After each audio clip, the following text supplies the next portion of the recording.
UAC enseña aula virtual.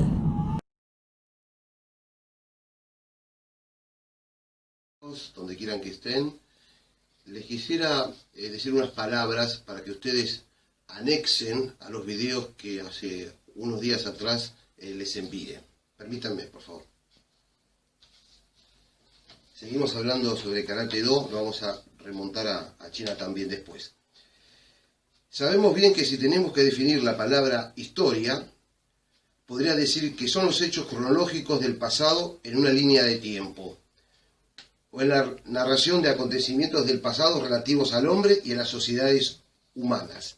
A tal fecha, tal acontecimiento.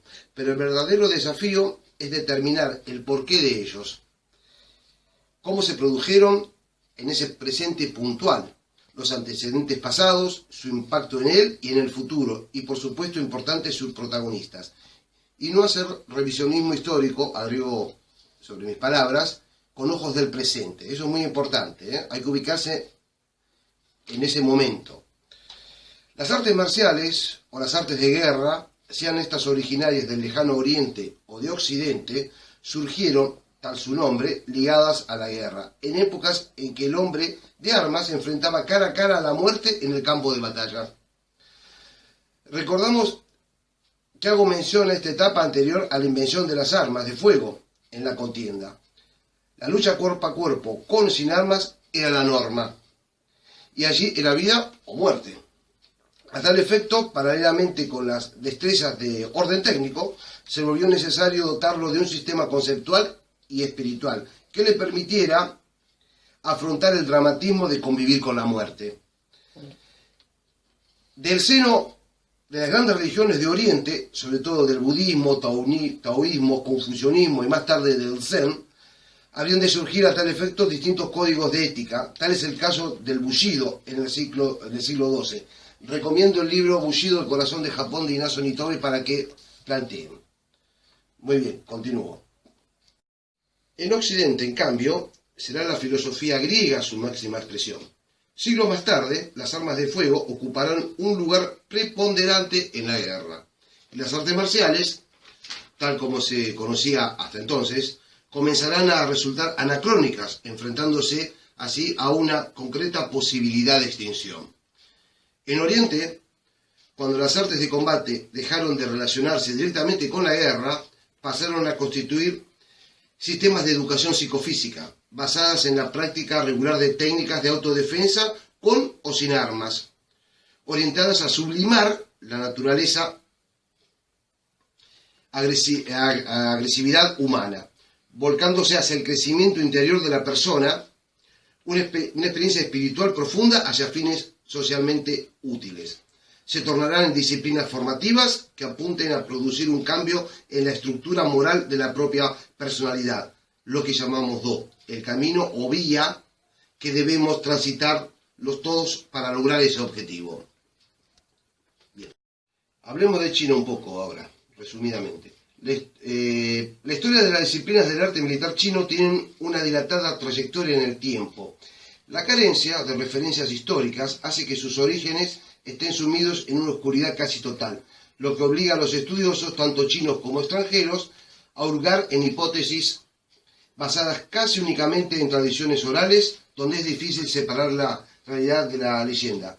Hay un libro bastante interesante, de hace muchísimos años atrás, que se llama Bubishi, habría que ahondar sobre ese tema, no alcanza el tiempo. Todavía hoy en día no se ha determinado con exactitud el significado del ideograma Gu, que conforma los caracteres ideográficos Gu-Shu, especulándose que se trata de una configuración de combate con lanza, conjugándose su interpretación como técnicas con arma y por extensión arte marcial. Otros estudios dicen que es un guerrero en actitud de prestarse a detener una lanza y por último un hombre en la acción de detener su propia lanza, en un gesto que exterioriza un gran contenido de armonía interior, demostrando la superación del hombre guerrero en uno de paz. En China existieron una gran cantidad de kempos, métodos de lucha. Por nombrar algunos, nada más. Por ejemplo, Wushu Fa, Tang Su, Tai Chi Chuan, que significa Tai, cuerpo, Chi, energía, Chuan, acción. Y estos kempos se identificaban con distintas expresiones metafóricas y con nombres de animales. Primavera radiante, la forma del dragón, animal mitológico y muy arraigado en la cultura oriental, de la serpiente, tigre, mantis religiosa, grulla, mono, etc. Tomaban de ellas su habilidad para la lucha, observaban y lo copiaban.